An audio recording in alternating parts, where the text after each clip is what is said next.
All right, kings, gentlemen, everyone else, welcome to yet another exciting episode of Guy Unsure How to Position His Phone Camera. And as you may have heard, as you have probably heard, Trump has drenched himself in Russian semen on live television, and he is basically surrendering all U.S. interests in Europe to Putin, and he has also appointed Tulsi Gabbard as Director of National Intelligence. And of course, Tulsi Gabbard is a Russian asset through and through. This is not even like alleged or probable. She is 100% a creature of the Russians, also of the Chinese, also of the Indians. So imagine that these three anti-Western regimes currently have access to all U.S. intel. Now, and of course, Trump has said a bunch of stupid shit about how he's basically going to surrender Ukraine to Putin. And Pete Hegseth, what's his name? He's like Defense Secretary of the United States.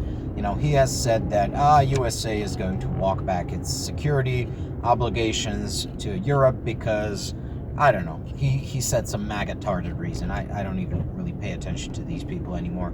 They're just so stupid. You get frustrated that someone this stupid could be put in front of you as an important person. And you really start questioning the utility of doing things in the world when someone so obviously pants-on-head retarded is put in a position as crucial as checks notes, U.S. Defense Secretary. Anyways, this all has a bunch of implications for security here in Europe, and it means that we're going to have to do some things. We're going to have to do... I have identified 4 things that this continent must do in the wake of these changes from America. The first one is the European countries must redouble our efforts in arming and supporting Ukraine. We already were supplying most of the aid to Ukraine, right? This was a patently false claim by Donald Trump that Europe was not supporting Ukraine. Of course, we could always do more. Of course, we can always do more, but now we're going to have to make up the shortfall from the Americans, because the Americans are not only going to stop supporting Ukraine, but they're also going to apparently, start helping Russia. Like I predicted, this is a second Yalta. America once again betrays Europe by siding with the outer revolt, with the Mongol hordes. I don't know what to say anymore. That's the first thing we're going to have to do, and it looks like the European countries might actually keep on standing with Ukraine. There has been a memo signed by the governments of Spain, Germany, Poland, United Kingdom, France, and Italy, these are essentially the 6th largest and most powerful European countries. So we should be covered there. But like I said, you could always do more. You could always do more. Second thing that must be done, in light of the fact that American intelligence is now run by a literal fucking Russo-Chinese asset, intelligence sharing with the United States must stop.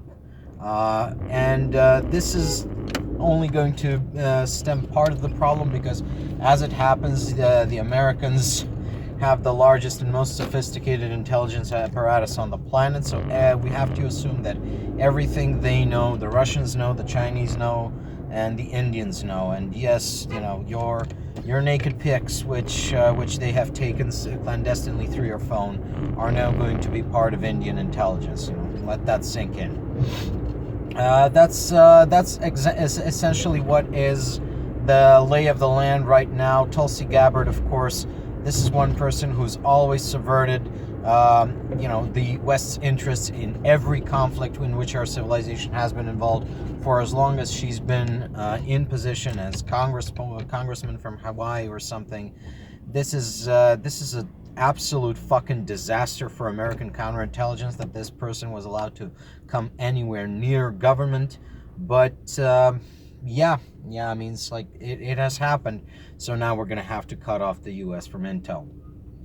The third thing we're going to have to do is we're going to have to clean up our own house. Like, Europe has to get serious that now it is not only at war, but it is also at war without the help of the Americans, and may soon be at war with the opposition of the Americans, either covert or, God forbid, overt, And we have gotten very complacent. We have gotten very used to treating the USA as either the quote-unquote arsenal of democracy or the guarantor of security. Well, now we're going to have to start thinking about arming ourselves, not only in the sense that, we should buy weapons from the USA. No, we need to arm ourselves without buying anything from the Americans. Think about flying your interceptor mission against Russian missiles, and then some fucking vatnik in the White House flips a switch and your interceptor plane no longer works, right? That's exactly what's in the cards. You have Patriot missiles, but they don't work because the Americans remotely shut down the software because they want to help the Russians. That is the future we're thinking of. So it's not only that we need to be rearming, we need to be developing our own weapon systems, and we need to be developing weapon systems which will rival those of the Americans, because as Donald Trump has very clearly said, they are not excluding the use of military force to violate the sovereignty of European nations, specifically Denmark. He has threatened to invade Greenland if the Danes do not sell Greenland, and that is obviously a threat to European nation, which has to be addressed. And it would be very absurd if we tried to do it with American weapons. So we got to build it in-house. The second aspect of getting our shit together as a continent has to do with counterintelligence and internal security. So we cannot afford, like the Americans, to have our government taken over by Russian and Chinese assets. And that will necessarily mean cracking down on Russian and Chinese assets within the political sphere. And on this channel, I have called before for the banning of, for example, Alternative für Deutschland in Germany. I've called for the Reform Party UK to be banned. These things still need to be done, and their leadership thrown in prison, because these are Russian influence operations within our own countries. They're meant to subvert our will to fight this existential threat to Europe, and they have to be crushed like the insects they are. Furthermore, countries which are already subverted away from the European project, from European civilization, such as Slovakia, Hungary, Macedonia for that matter, because our government here is not explicitly pro-Russian. They don't really have the balls to do it, unlike Orban or Fico, right? But they are implicitly pro-Russian. And they will be giving aid and comfort to the enemy state, to the aggressor. We just expect them to start doing it. The Bulgarians are looking suspect too.